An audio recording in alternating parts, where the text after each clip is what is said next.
Regresando a Hechos, que estábamos viendo ya el capítulo 2, vemos precisamente a Pedro, vimos a la gente en la fiesta, vimos el sacrificio, vimos cómo hace hincapié en los 12 que seguían al Señor. Después de hacer mención de Joel, continúa con los salmos. Hechos 2.25 dice, porque David dice de él, veía al Señor siempre delante de mí, porque esta es mi diestra, no seré conmovido. Por lo cual mi corazón se alegró y se gozó mi lengua, y aun mi carne descansará en esperanza, porque no dejarás mi alma en el Hades, ni permitirás que tu siervo vea corrupción.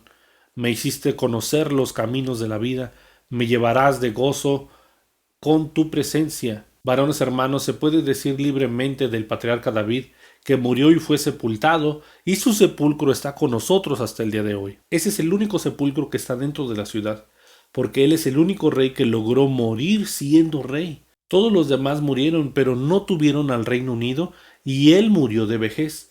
El Señor le dijo que sólo su hijo construiría la casa para él, y su descendencia estaría sobre las 12 tribus, no sólo bajo la tribu de Judá, ni de los judíos. En Hechos 2.30 dice, pero siendo profeta y sabiendo que con juramento de Dios le había jurado que de su descendencia en cuanto a la carne levantaría al Cristo o al Mesías para que se sentase en su trono.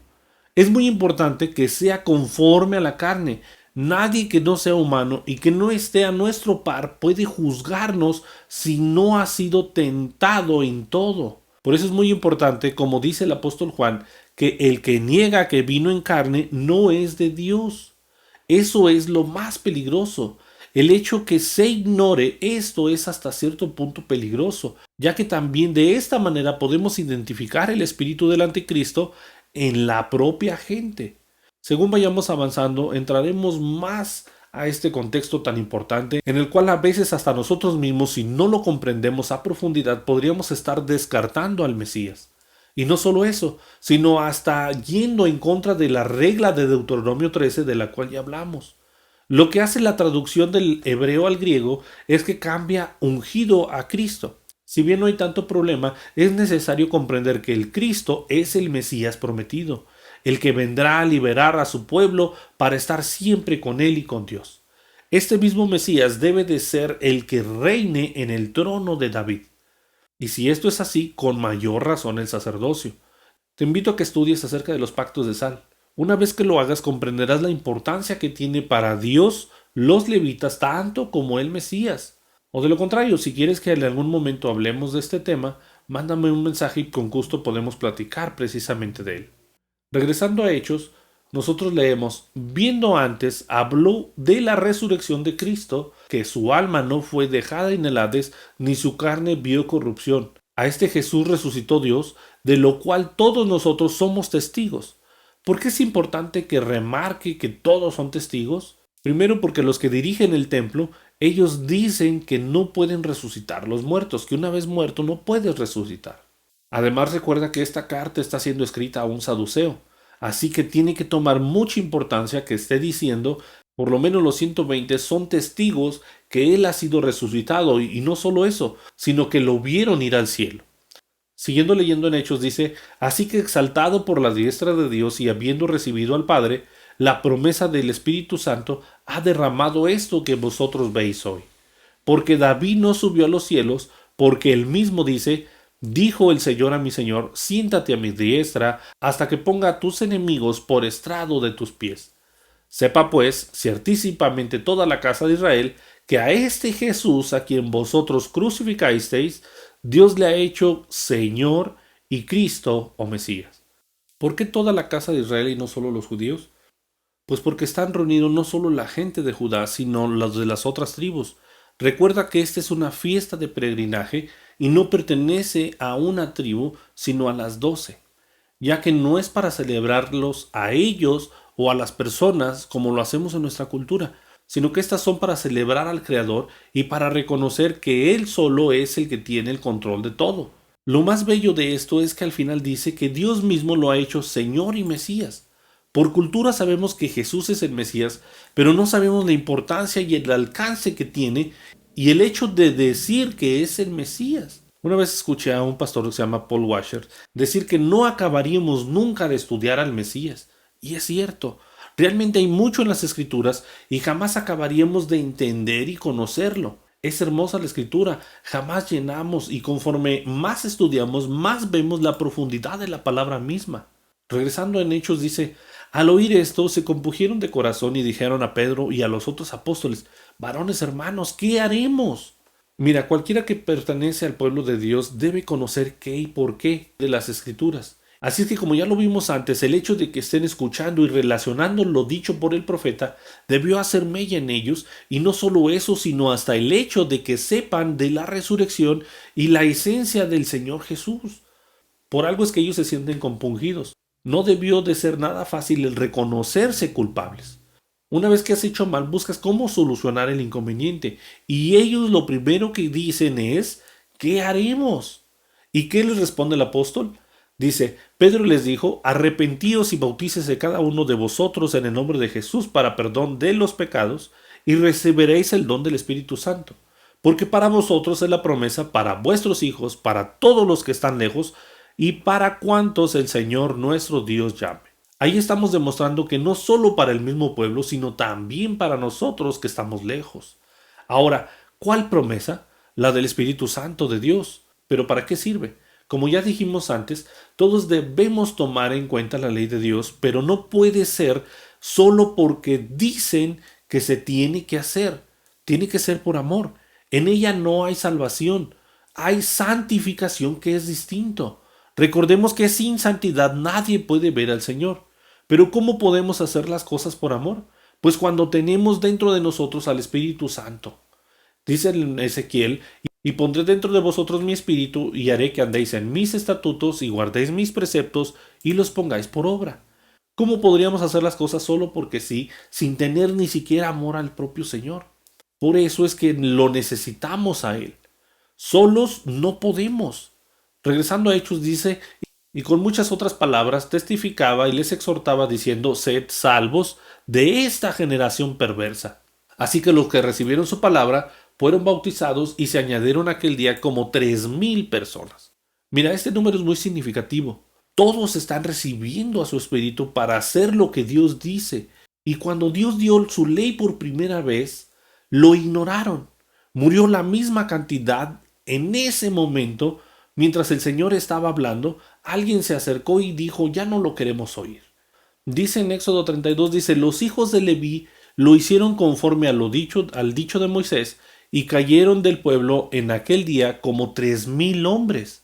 La primera vez que mueren por ignorar y no recibir como se debe la ley de Dios, están muriendo 3,000. En esta ocasión, esos 3,000 reciben al Señor en su corazón, y no solo eso, sino hasta su Espíritu Santo, solo que en este momento es para hacer las cosas como se deben. La primera vez, la ley llega escrita en tablas de piedra, y en esta ocasión cambia de un corazón de piedra por uno de carne. Es algo muy bello. La primera vez su ley es escrita por el dedo de Dios, y en esta ocasión es escrita por el Espíritu Santo. Así que ¿cómo no será algo especial este tiempo? Regresando a Hechos dice, perseveraban en la doctrina de los apóstoles, en la comunión de unos con otros y en el partimiento del pan y en las oraciones. ¿De dónde proviene la doctrina de los apóstoles? Pues si investigamos, ellos aprenden del propio Mesías. ¿Y qué les dijo el Mesías? Dice en Juan 7, dice, Jesús les respondió y dijo, mi doctrina no es mía, sino de aquel que me envió. El que quiera hacer la voluntad de Dios, conocerá si la doctrina es de Dios o si yo hablo de mi propia cuenta. El que habla por su propia cuenta, su propia gloria busca. Pero el que busca la gloria del que lo envió, este es verdadero y no hay en él injusticia. Entonces, si los apóstoles aprendieron de Jesús y él les dice que su doctrina no es de él sino de Dios, veamos qué Dios dice entonces acerca de esto. Malaquías 4:4 dice, acordaos de la ley de Moisés, mi siervo, al cual encargué en Horeb ordenanzas y leyes para todo Israel. ¿Pero qué más dice el Nuevo Testamento? ¿Hay indicios de que los apóstoles estaban hablando de esto mismo? Pues sí, en Gálatas 1:6-7 dice, estoy maravillado de que tan pronto os hayáis alejado del que os llamó por su gracia de Cristo para seguir un evangelio diferente. No que haya otro, sino que hay algunos que perturban y quieren pervertir el evangelio de Cristo. En segunda de Juan dice, cualquiera que se extravía y no persevera en la doctrina de Cristo, no tiene a Dios, y el que persevera en la doctrina de Cristo, ese tiene al Padre y al Hijo.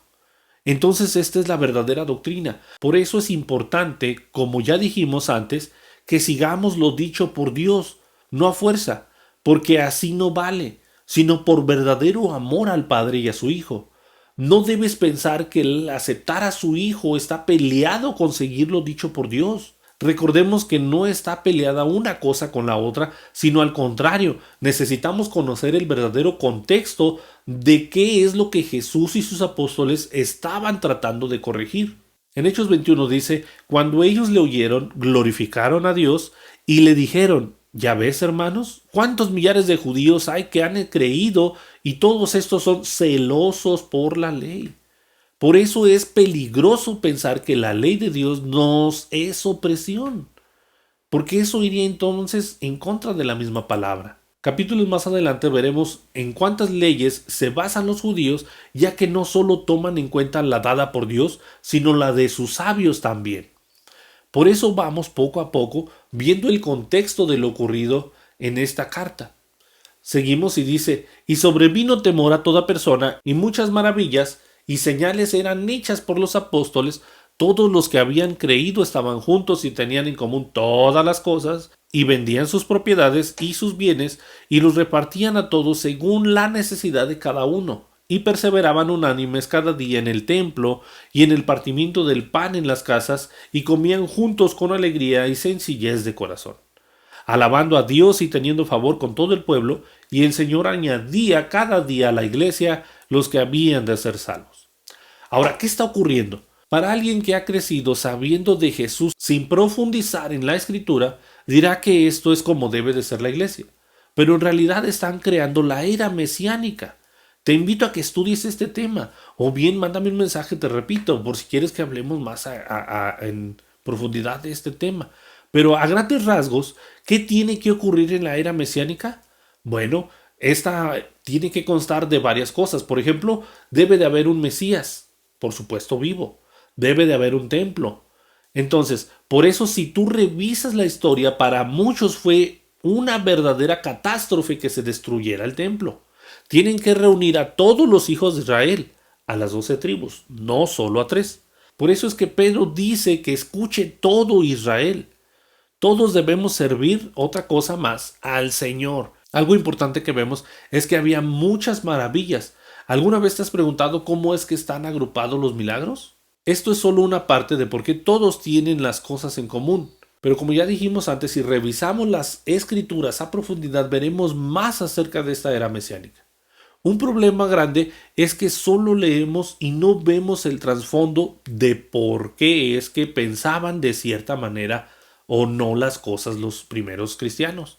No debemos ignorar que antes que otra cosa, todos los apóstoles son judíos. El apóstol Pablo es de la tribu de Benjamín. El apóstol Pablo es parte de la tribu de Benjamín, pero esta es parte de las 3 tribus que están juntas. Incluso nosotros encontramos también a Bernabé, que él es levita. Su forma de pensar no puede ser distinta, solo que con el testimonio de Jesucristo hay una mejor manera de ver las cosas. Pero por ningún motivo desaparecería la era mesiánica, el Mesías, la ley de Dios, el templo, el sacerdocio, las fiestas del Señor y sobre todo la resurrección de los muertos. Pedro dice algo muy fuerte: sed salvos de esta generación perversa. Examinémonos y busquemos esto antes que sea demasiado tarde.